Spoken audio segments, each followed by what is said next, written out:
ঢাকা বিশ্ববিদ্যালয় কেন্দ্রীয় ছাত্র সংসদ ডাকসু নির্বাচন স্থগিত করে হাইকোর্টের দেয়া আদেশ স্থগিতের মেয়াদ বাড়িয়েছেন আপিল বিভাগের চেম্বার বিচারপতির আদালত। একই সঙ্গে হাইকোর্টের আদেশ স্থগিত চেয়ে ঢাকা বিশ্ববিদ্যালয় কর্তৃপক্ষের করা আবেদনটি আজ আপিল বিভাগের নিয়মিত বেঞ্চে শুনানির জন্য নির্ধারণ করা হয়েছে। মঙ্গলবার আপিল বিভাগের চেম্বার বিচারপতি ফারা মাহবুব এ আদেশ দেন।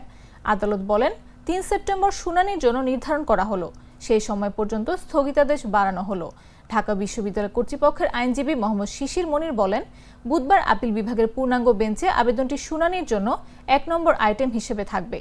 এর আগে এক রিটের প্রাথমিক শুনানি নিয়ে হাইকোর্ট গত সোমবার ডাকসু নির্বাচন প্রক্রিয়া ও চূড়ান্ত ভোটার তালিকার কার্যক্রম স্থগিত করে আদেশ দিয়েছিলেন। এই আদেশের ফলে ৯ সেপ্টেম্বর অনুষ্ঠিতব্য ডাকসু নির্বাচন আটকে গিয়েছিল।